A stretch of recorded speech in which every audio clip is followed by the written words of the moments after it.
बिस्मिल्लाहिर्रहमानिर्रहीम, अस्सलाम वालेकुम। इन्फो टीवी में खुश आमदीद। हमने कल ही वीडियो बनाई थी कि सऊदी अरब की फ़्लाइट्स जो है वो कब तक जो है एक्सपेक्टेड है कि कब तक ओपन होंगी। उसमें हमने डिटेल से आप लोगों को बताया था, जो कि जो है जो भी पॉसिबिलिटीज़ थी वो हमने आपको उसमें काफ़ी हद तक क्लियर की थी। तो आज की वीडियो में आपको ये बताने चलें कि जैसे ही हमने कल वीडियो बनाई है, देखिए आज भी यहाँ पर गवर्नमेंट की तरफ से भी ऑफिशियली भी जो है वो अनाउंसमेंट आ चुकी है। आप अरब न्यूज़ में अगर आप देखें तो आपको मैं ये अरब न्यूज़ में दिखाता हूँ यहाँ पर।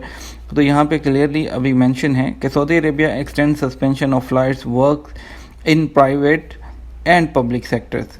ठीक है, अभी यह जो है जो फ़्लाइट्स हैं उसको फर्दर जो है इंटरनेशनल फ़्लाइट्स हैं, चाहे वो डोमेस्टिक फ़्लाइट्स हैं, चाहे वो बसेस या जितना जो भी है, उन सब को टिल फर्दर नोटिस जो है सस्पेंड कर दिया गया, मुअत्तल रहेंगी जब तक कोई नया ऑर्डर गवर्नमेंट की तरफ से नहीं आता। ठीक है, और इसके अलावा जो भी जितने भी काम वगैरह पे जो प्राइवेट सेक्टर और गवर्नमेंट सेक्टर उसमें भी जो है उसको उन्होंने सस्पेंड किया है।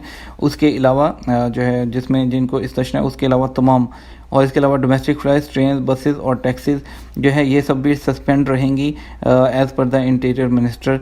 और अभी उन लोगों का उम्मीद है कि क्वेश्चन जो है डाउट क्लियर हो गए, जो बार बार क्वेश्चन करते हैं भाई, क्योंकि हम सब जानते हैं कि सब परेशान हैं। लेकिन अगर आप देखें ये टिल फर्दर नोटिस है, इसमें आपको कोई भी एग्जैक्ट डेट नहीं बता सकता कि इस डेट को ओपन हो जाएंगी या उस डेट को ओपन हो जाएंगी। तो इसलिए आप जो है सब्र का मुजाहरा कीजिए और थोड़ा इंतज़ार कीजिए। इंशाल्लाह जो है जैसे ये जो वबाव है, सिचुएशन है, थोड़ी कंट्रोल होगी तो ये सब नॉर्मल हो जाएगा इंशाल्लाह। टिल फर्दर नोटिस अभी तक तो है ये बैन है।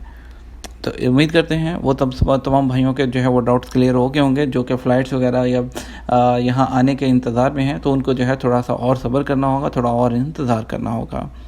इसके साथ ही वीडियो को लाइक और शेयर करने के साथ चैनल को सब्सक्राइब कर लीजिएगा। इसके साथ हमें इजाज़त दीजिए, मिलेंगे एक और नई वीडियो में। अस्सलाम वालेकुम।